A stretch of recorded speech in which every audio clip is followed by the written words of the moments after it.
primary school, I went to a school named Treda. I went there from sub A to standard 5. And that was in a place called Bethlehem, which is in the Free State of South Africa.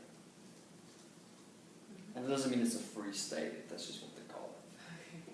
It's called the Free State. And it's basically a pretty rural, the city itself's not that rural, but it serves a big farming community. So pretty rural based. And then for 1 year, I attended Grey College, which is in Bloemfontein, which is a much bigger city, which is probably about 200 to 200 miles away from Bethlehem. And just for interest's sake, you have to apply to get in some of those high schools. See, Grey College was a semi-private school, much like Treda Kestel, but it was like getting vetted for college. Really? The fact that I got into that school is very exciting because it's very exclusive, selective school. What do they base their selection on? Based what would most prep schools and colleges based on what can the student bring to the school? Does it enhance the diversity? Are they a good athlete? That kind of thing. So Grey College actively recruited students at that age, recruit them for sports, academics, cultural. I think the fact that I was an Afrikaner that could speak English really well probably helped a little bit as far as my admission. But it was a big deal to go to some of those schools. Now, Bethlehem had high schools as well, but they were not as selective as Grey College would be. Call them sub A, which is your first level, and then you have sub B, which is your second level, then sub C, and then you have first grade, second grade, third grade, fourth grade, and they call them standards instead of grades. So standard 1, standard 2, standard 3, standard 4, standard 5. So seventh grade actually is what you call primary school in South Africa, which would have seventh grade here in the United States, even though it would be only standard 5 in South Africa. And then you go to high school, which begins your 8th grade year in American terms, but standard 6 is you can make the same decision an American student would make. Does your family have financial ability to send you to college? Are there scholarships available? What courses study would you like to follow? Basic decisions like that. I would say probably college attendance is relatively high as opposed to high school and secondary education, just because of the educational structure. As you'll probably get to this later, but as far as public education, there really is no such thing as pure public education. So yes, there is in primary school. It's your basic math, sciences, language. When I started school, was the first year it became racially integrated in South Africa, which was in 1994, and we were required to take language courses as well. I did have a music class on your topic when I was I think in 4th or 5th grade, but it was just one required class, a basic instruction on what music is. So one required music class through all of primary school? Through all primary school, correct. Interesting, okay. And then on languages, what kind of languages did you take? So you have 2 sections basically. You have an Afrikaans section, which is the native Dutch-speaking language, and then you have an English section. So you, as a parent, you can decide either to send your child to take Afrikaans level courses or English level courses. My parents, thanks to their foresight and intelligence, even though I was an Afrikaner, they enrolled me in English-based classes. So I took English as well, but I had to take Afrikaans sort of as an American kid would take Spanish, basically. And as the years progressed, they included a native language as well in the curriculum, which is Sesotho, which is a native local language spoken by the indigenous population of South Africa at that time. There is no pure public school in South Africa, to my understanding when I was there. That may have changed in the last few years, but you have what you call public school, which is basically semi-private, which is subsidized slightly by the government. Sure. But there's still school fees involved. Okay. So if a child could not afford to go to school, they just wouldn't. There is no compulsory law for children to go to school because a large swath of the population basically cannot afford basic transportation back and forth or the school fees that are associated. But then you have obviously private schools as well, which are completely privatized. Gotcha. And there's tuition fees and things with that. Yes, even with semi-private public schools, there was tuition. It was basically music theory. It was no real instrumental based education for that class. However, you know, a parent could decide to enroll their kids in a music class. Okay. So they offered music classes. My parents, they enrolled me in piano and I believe it was recorder. Oh.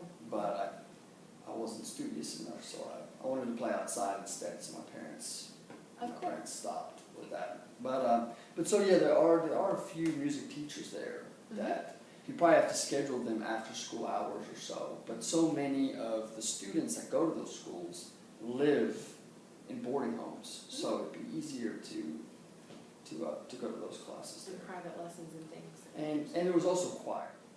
I was in choir for a few years there. No, it was optional. Optional to after do school. that, yeah. Okay. And based on participation, I mean, there was one year that our principal of the boarding school told all the boys that if none of them if they didn't try for choir, they wouldn't be able to play sports.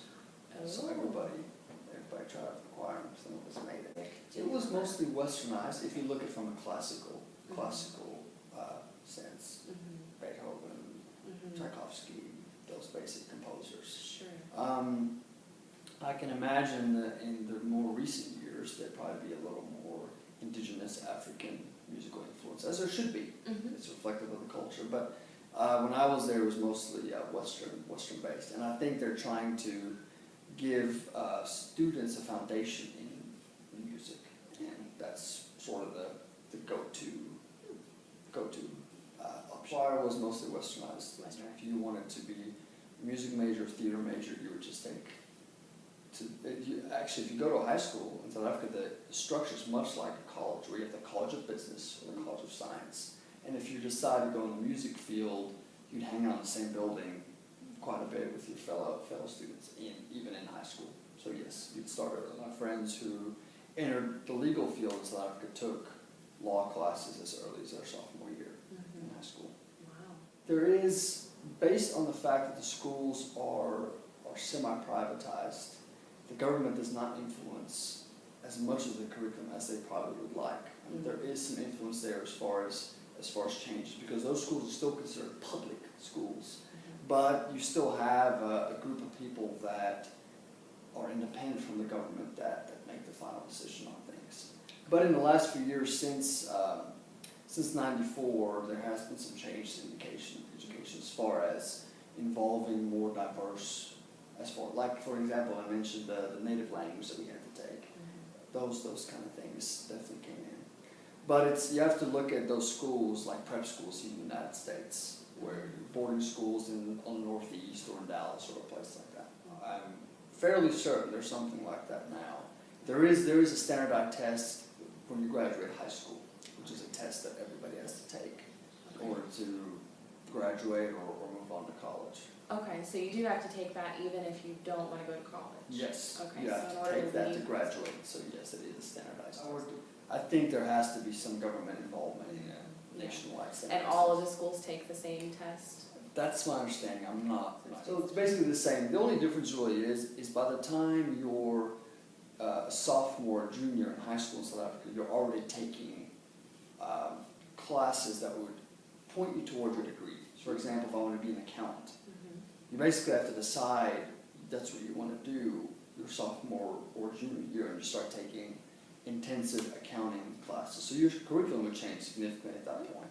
As far as entering American colleges as a freshman, just taking a general degree. I don't think there's any such thing in South African universities. I think generally the integration and the influence of the government, I would say, would be the biggest thing. But before 1994, and this is the turning point in South African history, is when you had the first democratic elections and Nelson Mandela got elected and all that. Before that time, I don't believe the government had much say in education whatsoever, as far as being inclusive, as far as it was sort of a good old boys club before then.